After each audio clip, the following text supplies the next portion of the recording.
আল্লাহ তাআলা যতজন মানুষ দুনিয়াতে বানিয়েছেন সবার জন্য জান্নাত একটা বাড়ি বরাদ্দ রাখছে। সুবহানাল্লাহ, পাওয়ার হইল না তো, আরো জোরে পান। যতজন মানুষ আল্লাহ দুনিয়া বানাইছেন সবার জন্য জান্নাত একটা বাড়ি বরাদ্দ করে রাখছেন। হিন্দু হোক, বৌদ্ধ হোক, খ্রিস্টান হোক, কুলি হোক, মজুর হোক, রিক্সাওয়ালা হোক, ভ্যান চালক হোক, ঠেলা গাড়ির চালক হোক, গার্মেন্টসের কি বলে চাকরিজীবী হোক, যা হোক না কেন, সবার জন্য, নাস্তিকের জন্য আল্লাহ তাআলা জান্নাতে একটা বাড়ি বরাদ্দ করে রাখছেন সবার জন্য। তার মানে কি বোঝা যায়? আল্লাহ তাআলা দুনিয়ায় কাউকে জাহান্নামে দেওয়ার জন্য বানানি নাই। আমাদের কাউকে জাহান্নামে দেওয়ার জন্য সৃষ্টি করেন নাই। আল্লাহ সৃষ্টি করেছেন জান্নাতে দেওয়ার জন্য। এই জন্য আল্লাহ সবার জন্য জান্নাতে একটা একটা বাড়ি বরাদ্দ রাখছেন। তো হ্যাঁ, জান্নাতের মালিক সবাইকে বানানি। এই বরাদ্দকৃত জান্নাতের এই বাড়ির মালিক কে হবে? আল্লাহ বলেন যার মধ্যে দুইটা গুণ থাকবে। কয় গুণ? জোরে কান। কয় গুণ? দুইটা গুণ যার মধ্যে থাকবে আল্লাহ তাআলা তাকে বরাদ্দকৃত জান্নাতের বাড়ির মালিক বানিয়ে দিবেন। যার মধ্যে দুইটা গুণ থাকবে না আল্লাহ তাআলা তাকে বরাদ্দকৃত জান্নাতের বাড়ির মালিক বানাবেন। বরাদ্দ সবার জন্য আছে। দুই গুণ কি? আল্লাহ বলেন ইন্নাল্লাযীনা আমানু ওয়া আমিলুস সালিহাত, ইন্নাল্লাযীনা আমানু ওয়া আমিলুস সালিহাত লাহুম জান্নাতুন তাজরি মিন তাহতিহাল আনহার যালিকাল ফাওজুল কাবীর।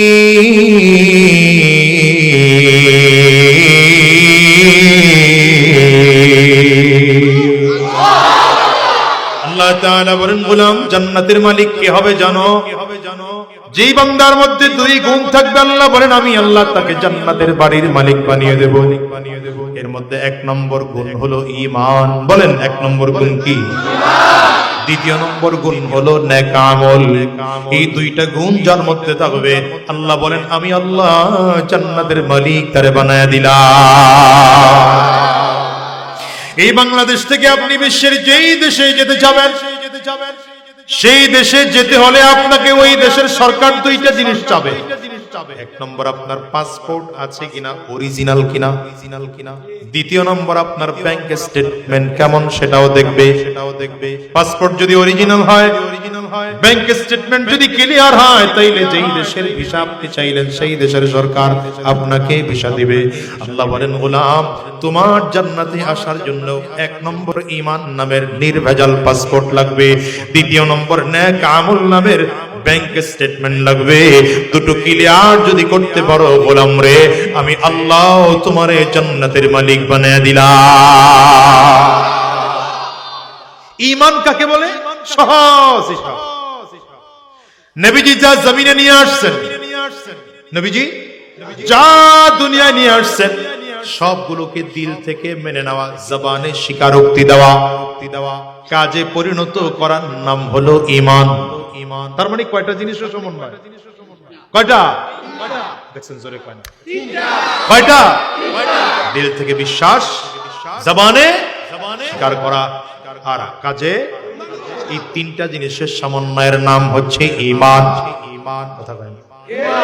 এবার বিস্তারিত ঈমান যদি আপনি আনতে যান আল্লাহ তাআলা ক্লিয়ার করে বলে বান্দা পড়ো লা ইলাহা ইল্লাল্লাহু মুহাম্মাদুর রাসূলুল্লাহ। স্বীকার করো আল্লাহ ব্যতীত মাবুদ নাই, মুহাম্মাদুর রাসূলুল্লাহ সাল্লাল্লাহু আলাইহি ওয়াসাল্লাম আল্লাহ পাকের প্রেরিত বান্দা এবং রাসূল। কথা কয় না? এবার যদি আরো বিস্তারিত ঈমান আনতে যাও তো আল্লাহ বলেন ক্লিয়ার করে ঈমান পরিষ্কার করো আমানতু বিল্লাহ ওয়া মালাইকাতি ওয়া কুতুবি ওয়া রুসুলি ওয়াল ইয়াউমিল আখির ওয়াল কদরি খাইরিহি ওয়া শাররিহি মিনাল্লাহি তাআলা ওয়াল বা'সি বা'দাল মাউত। সাতটা বিষয় বিস্তারিত করে মেনে নেওয়ার নাম হচ্ছে ঈমান। কয়টা বিষয় মেনে নেওয়ার নাম ঈমান? আরো জোরে বলেন কয় বিষয় মেনে নেওয়ার নাম ঈমান? এক নম্বর আল্লাহর উপরে ঈমান আনলাম, দ্বিতীয় নম্বর আল্লাহ পাকের ফেরেশতাদের উপরে ঈমান আনলাম। 3 নম্বর আল্লাহ পাকের কিতাব সমূহের উপরে ঈমান আনলাম। 4 নম্বর নবীদের উপরে ঈমান আনলাম। 5 নম্বর আখিরাত দিবসের উপরে ঈমান আনলাম। 6 নম্বর তাকদীরের ভালো মন্দের উপরে ঈমান আনলাম। 7 নম্বর মৃত্যুর উপরে আবার উঠানো হবে, এই জিনিসের উপরে ঈমান আনলাম। এবার ঈমানটাকে যদি নিশ্চিদ্র করতে পারি, ঈমানটাকে যদি নির্ভেজাল করতে পারি, ঈমানটাকে যদি শিরিক মুক্ত করতে পারি, ঈমানটাকে যদি বিদআত মুক্ত করতে পারি, তাইলে যত আমল করব সব আমলগুলো ঈমানের খারইয়ের মধ্যে জমা হবে। মাছ ধরতে যায় আমাদের দেশে আছে না এমন কিছু লোক? মাছ ধরতে গেলে 2-4 ঘন্টা ধরে বুড়িগঙ্গা নদীর মধ্যে মাছ ধরলেন, কিন্তু যে পাত্রটা নিয়ে গেলেন পাত্রটা ছিদ্র, মাছ ঢুকবে থাকবে? কথা কয় না।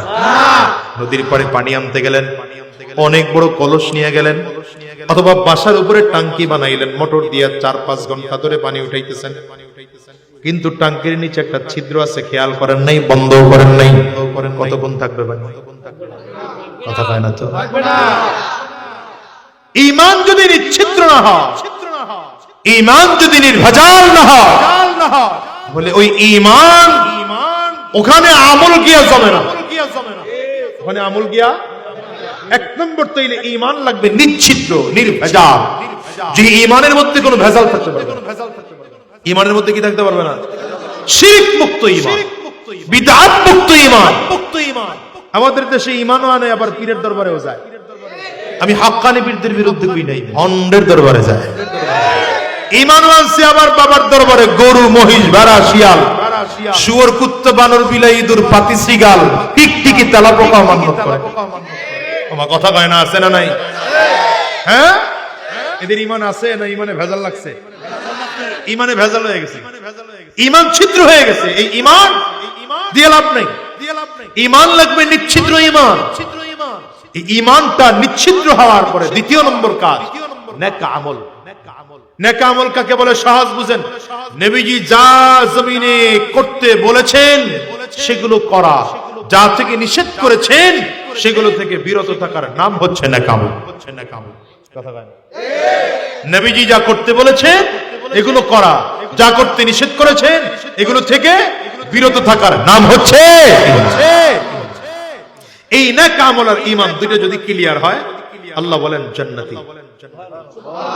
না সুবহানাল্লাহর পাওয়ার ভালো হয় না, জোরে কর। আল্লাহ বলেন তাইলে তুমি জান্নাতি। জান্নাতি কেমন জান্নাত দিবেন? আল্লাহ জান্নাতের বর্ণনাও দিচ্ছেন, তাজরি মিন তাহতিহাল আনহার। আল্লাহ বলেন এমন জান্নাত তোমাদেরকে দেওয়া হবে। জান্নাতের বর্ণনার একটা, এই দুইটা করলে আল্লাহ তাআলা এমন জান্নাত দিবেন যেই জান্নাতের নিচ দিয়ে 4টা নদী বয়ে যাবে। 1 নম্বর নদী মধুর নদী, হয় না? সুবহানাল্লাহ, হয় না? দ্বিতীয় নম্বর শরাবের নদী। 3 নম্বর মিষ্টি পানির নদী। 4 নম্বর দুধের নদী বয়ে যাবে। এখন তো নিচে দিয়া নদী যাইছে, তো বান্দা কেমনে কি করবে?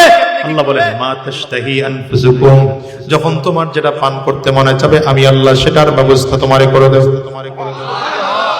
পানি নিচে দিয়ে যাচ্ছে, আশ্চর্য পানি, জান্নাতের পানি। এটা মাঝখানে কোনো বর্ডার নাই, ব্যারিকেড নাই, মাঝখানে কোনো আলাদা বাঁধ দেওয়া নাই। 4টা নদী একসাথে জান্নাতের নিচ দিয়ে বয়ে যাবে, একটার সাথে আরেকটা মিলবে না। বান্দা যদি চায় আমি এখন দুধ পান করব, দুধের নদীটা বান্দার কিনারায় চলে আসবে। যদি চায় বান্দা এখন মধু পান করব, জান্নাতের মধুর নদীটা বান্দার কিনারায় চলে আসবে। এ বান্দা, যখন তোমার যেটা করতে মনে চাবে, মা তাশতাহি আনফুসুকুম, যখন যা করতে মনে চাবে বান্দা তাই করতে পারবা। এজন্য আজকের মাহফিলের প্রথম প্রতিজ্ঞা হোক আমরা জান্নাতি হতে চাই। দেখি কারা কারা চাই? মাশাআল্লাহ, কারা কারা চাই? জান্নাতি হতে চাই তো ইনশাআল্লাহ।